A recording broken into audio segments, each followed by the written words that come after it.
Hey everyone, this is your Shruti ma'am. So welcome back to our channel One Stop Neat। और आज सबसे important काम करने वाले हैं, ये देखने वाले हैं कि OMR आंसर शीट आपको नीट 2023 एग्जाम में जब आप एग्जामिनेशन हॉल में पहुंचोगे तो कैसे फिल करनी है।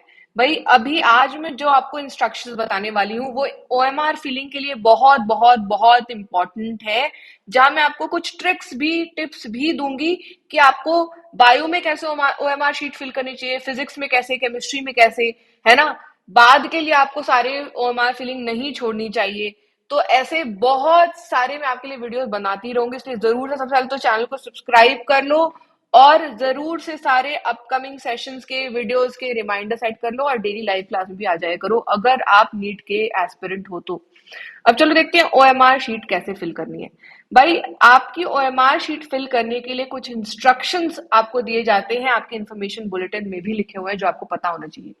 जैसे कि ये ओएमआर शीट जो आप फिल करते हैं एग्जामिनेशन हॉल में, वो कोई मैनुअल टीचर या कोई ऐसा इवैल्यूएटर नहीं होता जो चेक करता है, बल्कि ये कंप्यूटर सॉफ्टवेयर से चेक होती है। ये सॉफ्टवेयर बहुत सेंसिटिव होता है और ये रीड कर सकता है जो फिल किए हुए बबल्स हैं वो तभी जब आप बबल्स को सही तरीके से फिल करो। अगर आपने कोई गलत आंसर मार्क कर दिया मान लो और आपने फिर उस बबल को किसी तरीके से हटाने का, स्क्रैच करने का या इरेज करने का कोशिश किया तो ओएमआर शीट की टैंपरिंग हो जाएगी और आपको ये बिल्कुल भी नहीं करना है ना। अब आपको कैसे ये फिल करना है, ध्यान से एक एक चीज देखो, ठीक है। आप अपना एक एडमिट कार्ड लेकर जाओगे जो है एग्जामिनेशन हॉल में, जहां पर आपका रोल नंबर लिखा होगा। आपको एक टेस्ट बुकलेट दी जाएगी जिसपे आप क्वेश्चन सॉल्व करोगे। उस बुकलेट का नंबर, उसका कोड भी आपको ओएमआर से मैच करके शिफ्ट जो है फिल करना होगा। अब जैसे कि यहाँ पर आपको दो चीजें दिखाई जा रही है ना, रोल नंबर, ठीक है। अब रोल नंबर अगर मुझे फिल करना है ना, और मान लो मेरा रोल नंबर है 3411210 ऐसे, है ना, 3287, है ना।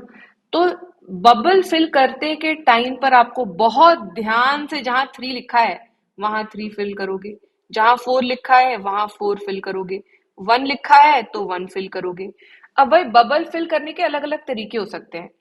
एक बच्चा अंदर से फिल करते हुए बाहर जा सकता है ना।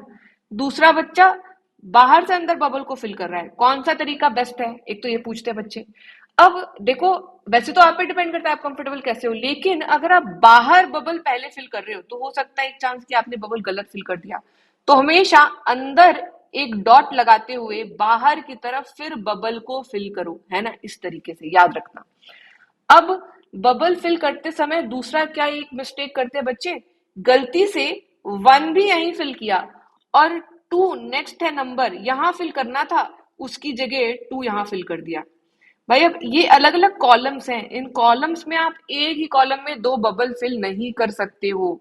तो ये फिल करते टाइम एक्स्ट्रा कॉशियस होकर ध्यान देकर काम करना। आपको लगा आपने बबल इतना छोटा सा फिल कर दिया, पूरा फिल ही नहीं किया, देखो कैसे, है ना। आपने बाहर फिल कर दिया, बीच में छोड़ दिया, है ना। तो ये जो आपकी मशीन होती है जो चेक करती है इन बबल्स को, वो ना क्या करता है कि एक एक्यूरेसी पे चेक करता है। कोई जरूरी नहीं है कि वो एक्यूरेसी जो है 100% पर ही हो सकता है कि आपने 90% बबल फिल कर दिया है और उतने पर ही आपका बबल कंसिडर कर लिया जाए। हो सकता है कि थोड़ा सा बाहर निकल गया बबल, बट फिर भी वो करेक्ट माना जाएगा।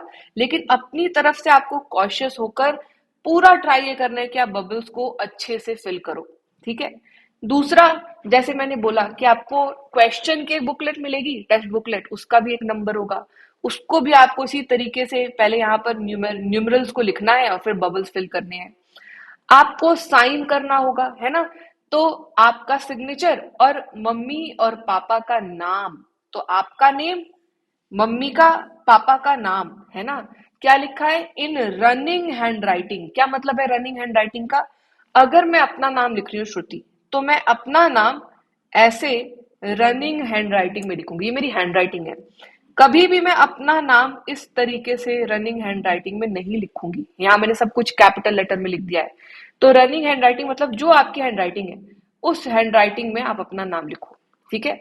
वैसे ही पापा का नाम लिखो, वैसे ही मम्मी का नाम लिखो। अब यहाँ पर आपको बताया जाएगा कि किस फॉर्मेट में क्वेश्चन पूछा गया है, कितने क्वेश्चंस हैं टोटल, आपको कितने अटेम्प्ट करने हैं, किस तरीके से अटेम्प्ट करने हैं। आप एक ही क्वेश्चन के लिए दो बबल नहीं लगा सकते, कभी भी ये याद रखना है ना। तो दो लगा दिया मतलब ये गलत मार्क हो जाएगा आंसर।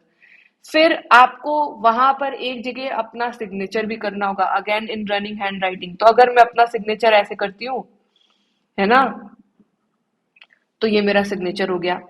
आपको जरूर से आंसर शीट पर, ओएमआर शीट पर जो टेस्ट बुकलेट कोड लिखा है उससे मैच कर लेना चाहिए कि क्या आपका टेस्ट का बुकलेट कोड जो टेस्ट वाले पेपर वाले बुक पे लिखा है वो सेम है या नहीं है ना। अब ये बहुत ही इंपॉर्टेंट पार्ट है। ऐसा कुछ दिखता है आपका ओएमआर शीट, ध्यान से देखो, है ना। यहाँ पर आपको अलग अलग सेगमेंट्स, अलग अलग सेक्शंस दिख रहे हैं। ये एक पेज है ओएमआर शीट का। इस ओएमआर शीट के नीचे की तरफ एक और रेप्लिका लगा होता है, इसको आपको किसी भी हालत में अलग नहीं करना है ना। ये देखो, फिर इंस्ट्रक्शंस दिया है कि कैसे आपको भरने हैं। ये दोनों साथ में पेपर जोड़कर रखना है, कभी भी अलग नहीं करना। अब यहाँ पर आप देख सकते हो कि लेफ्ट साइड में रोल नंबर फिल करना है, यहाँ रोल नंबर फिल करोगे, उसके बबल्स फिल करोगे। टेस्ट बुकलेट नंबर फिल करना है, यहाँ फिल करोगे, उसके बबल्स। कोड मैच करोगे, हमेशा हमेशा देख लेना ओएमआर पे जो कोड लिखा है क्या वो आपके टेक्स्ट बुकलेट पे भी लिखा है। फिर नीचे आ जाओ, यहाँ पर नीचे में क्या क्या दिया है अब देखो जरा ध्यान से। तो एक, आप डिक्लेयर कर रहे हैं कि भाई आप ही बैठे हैं एग्जाम देने के लिए, आपने जो भी इंफॉर्मेशन फिल की है सब सही है, कोई आपने टैंपरिंग नहीं की है ना। तो आप यहाँ पर डिक्लेरेशन करके अपना नाम लिखेंगे रनिंग हैंड में और सिग्नेचर करेंगे रनिंग हैंड राइटिंग में। यहाँ पर जैसे मैंने ऊपर भी दिखाया, मदर का नाम इन रनिंग हैंड राइटिंग, फादर का नाम इन रनिंग हैंड राइटिंग। आपके लेफ्ट हैंड थंब का इंप्रेशन आपको उसी टाइम पर वो इंक पैड दिया जाएगा और आपको वहीं पर इंक पैड से थंब इंप्रेशन लेकर यहाँ पर लगा देना है, लेफ्ट हैंड का थंब इंप्रेशन। तो पढ़ लेना अच्छे से, ये आपके लिए नहीं है, ये सिग्नेचर ऑफ इन्विजिलेटर है। तो जो जो इन्विजिलेटर आपके उस टाइम पे रूम में हॉल में होगा वो करेगा, ठीक है। ये सारा करते ही आपका क्वेश्चन फिलिंग, आंसर फिलिंग के अलावा बाकी सारा काम कंप्लीट हो गया। अब आओ जरा आंसर फिल करने पे आते हैं ना। तो यहाँ पर आपको क्वेश्चन नंबर 1 से लेकर, है ना, ध्यान से देखो, क्वेश्चन 185 तक दिख रहे हैं। तो ये एक सेक्शन है और ये एक सेक्शन है। भाई आपको भी पता है कि नीट का एग्जाम दो सेक्शन में डिवाइडेड है, section A section B. Section A में फिजिक्स, केमिस्ट्री, बॉटनी और जूलॉजी। तो यहाँ दिख रहा है फिजिक्स, सेक्शन ए का physics, section A chemistry, section A botany और जूलॉजी, है ना। 35 क्वेश्चंस होते हैं। तो क्वेश्चन नंबर 1 से 35 दिख रहा है यहाँ पर, है ना, फिजिक्स। फिर यहाँ पर है 51 से 85 केमिस्ट्री, 101 से 135 बॉटनी, यहाँ पर 151 से फिर आपका 185 जूलॉजी। ये तो वो सेक्शन है जो कंपलसरी है, जिसमें से आप सारे क्वेश्चन अटेम्प्ट कर सकते हो अगर आपको आते हैं तो। नीचे आओगे तो ये सेक्शन बी है, जहां पर 15 में से कोई 10 क्वेश्चन ही अटेम्प्ट करने होते हैं, ये याद रखना। तो अब आप उन 15 क्वेश्चन में से जो 10 क्वेश्चन अटेम्प्ट करोगे सिर्फ उसी के बबल फिल करोगे, ये भी बात याद रखना, ठीक है। अब और जरा एक एक करके फिजिक्स, केमिस्ट्री, बॉटनी और जूलॉजी की बात कर ले। ज्यादातर बच्चे जो नीट का एग्जाम देते हैं वो सबसे पहले अटेम्प्ट करते हैं बायोलॉजी सेक्शन, क्योंकि वो स्ट्रांग भी होता है। अगर आपको कोई चीज सबसे ज्यादा अच्छे से आती है, आप उससे शुरू करते हो और बहुत सारे क्वेश्चन सही करते हो, तो कॉन्फिडेंस भी बूस्ट होता है ना। और आप मिस्टेक आगे के लिए भी अवॉइड करते हो, टाइम भी थोड़ा सेव करते हो, तो फिजिक्स केमिस्ट्री के लिए टाइम भी ज्यादा मिलता है। तो ज्यादातर बच्चे इसी ऑर्डर में जो है पेपर सॉल्व करते हैं, पहले बॉटनी जूलॉजी कर लेते हैं, फिर केमिस्ट्री और फिर आते हैं फिजिक्स पर। अब आपने अगर बॉटनी और जूलॉजी सॉल्व किया है ना, तो बॉटनी जूलॉजी में आप क्वेश्चन पढ़ रहे हो, आंसर पता लग जा रहा है, क्वेश्चन पढ़ रहे हो, आंसर पता लग जा रहा है, क्वेश्चन पढ़ा, आंसर नहीं आया, नहीं आया तो नहीं आया भाई, क्योंकि वो फैक्ट है, वो नहीं आता है आपको, है ना। अब आप क्या कर सकते हो एटलीस्ट बॉटनी जूलॉजी में, कि बॉटनी जूलॉजी में आपने पहले पूरा बॉटनी सॉल्व कर लिया एक साथ और फिर आपने आंसर्स मार्क करने शुरू किए। बहुत सारे बच्चे ऐसा करते हैं, आप भी कर सकते हो, है ना। जब आंसर मार्क कर रहे हो तो पहले तो ये ध्यान दो कि क्वेश्चन नंबर जो आपने देखा है वो सही है या नहीं। ऐसा तो नहीं है किसी और क्वेश्चन में जाकर मार्क कर रहे हो, है ना। तो जो क्वेश्चन का टेक्स्ट बुकलेट में आप आंसर देख रहे हो वही क्वेश्चन नंबर यहाँ मैच करना चाहिए। मैच करने के बाद मान लो कि 101 का आंसर 3 सही है तो आपने 3 मार्क किया। 102 2 सही है, 2 मार्क किया। 103 4 सही है, 4 मार्क किया। अब आप इस तरीके से मार्क करते जाओ ध्यान से देखकर, क्योंकि एक भी आपने मिस्टेक कर दी बीच में तो उसके आगे का पूरा सीक्वेंस खराब हो जाएगा और सारे क्वेश्चन गलत हो जाएंगे। तो बहुत ध्यान से देखकर क्वेश्चन नंबर मैच करके और आपके हिसाब से जो आंसर है वो आंसर आप मार्क कर रहे हो, वो ध्यान देना। अब आप पूरा बॉटनी और जूलॉजी ऐसे कर सकते हो कि पूरा पहले आपने 35 क्वेश्चन बॉटनी के पढ़ लिए, है ना, आपको पता चल गया आंसर कौन से है, वहां आपने नोट कर लिए और फिर आपने इसमें लिख दिया। फिर जूलॉजी पूरा 35 सॉल्व किया, फिर जो है 35 क्वेश्चन इसमें मार्क कर दिया। ये याद रखना कि ये कभी ऐसा नहीं करना कि सारे क्वेश्चन पहले कर लेता हूँ, बायो भी, फिजिक्स भी, केमिस्ट्री भी, और सबसे लास्ट में एग्जाम में, है ना, जब पूरा पेपर सॉल्व कर लूंगा तब मार्क करूंगा। उससे क्या होगा, अगर आपके लिए टाइम कम रह गया तो आप आंसर ओएमआर शीट खाली छोड़ कर आओगे। तो कभी भी 200 क्वेश्चन में से 180 क्वेश्चन पूरे आते भी हैं, लास्ट में मार्क करने के लिए नहीं छोड़ना। बायो में बॉटनी खत्म करते ही मार्क करो, जूलॉजी खत्म करते ही मार्क करो। अब आओ फिजिक्स केमिस्ट्री पर। भाई फिजिक्स केमिस्ट्री में आप क्वेश्चन सॉल्व कर रहे हो। मेरे हिसाब से केमिस्ट्री और फिजिक्स में जब आप जिस तरीके से क्वेश्चन सॉल्व कर रहे हो उसके साथ साथ में आंसर मार्क करो, क्योंकि यहाँ पर मिस्टेक होने का और ज्यादा चांस है ना।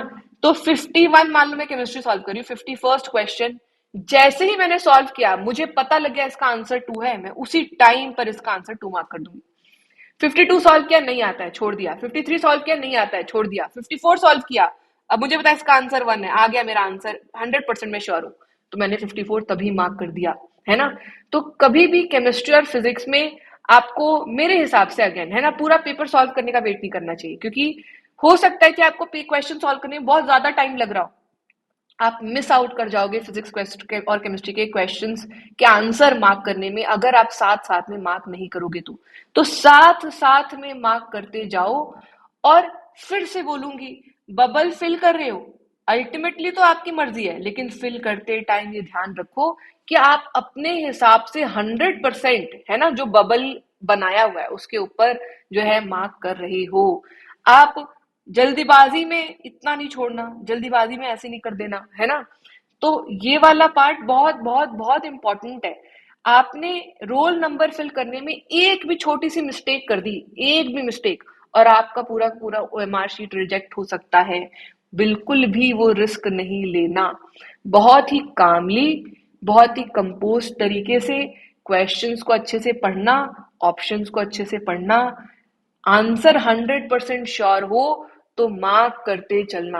बायो में फिर भी आप पूरा बॉटनी सेक्शन सॉल्व कर सकते हो एक गो में और फिर क्वेश्चन का आंसर मार्क कर सकते हो।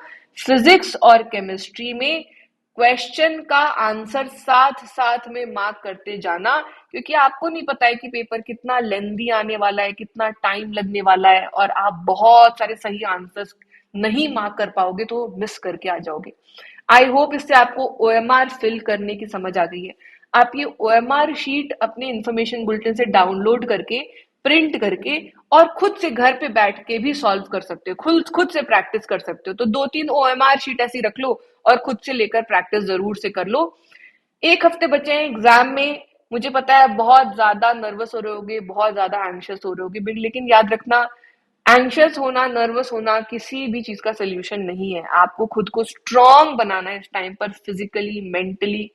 आपको अब ये समझ में आना है कि भाई जो होगा वो देख लेंगे, है ना, लेकिन एग्जाम हॉल में जाकर बैठकर आप गलती नहीं कर सकते।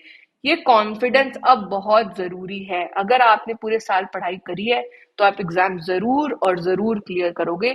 खुद पे जरूर से भरोसा रखो और बस अभी रिवीजन करते रहो, करते रहो, करते रहो, कुछ नहीं सोचो आगे पीछे। ऐसे बहुत सारे वीडियोस में और आपके लिए पूरे हफ्ते बनाती रहूंगी जब तक नीट का एग्जाम नहीं हो जाता। तो जरूर से वीडियो को लाइक करो। आपको कोई भी डाउट है ना, एग्जाम से रिलेटेड, तो आप यही कमेंट सेक्शन में मेंशन कर दो और चैनल को जरूर से सब्सक्राइब कर दो। Thank you so much for watching the video everyone. Take care, bye bye, and I will see you soon.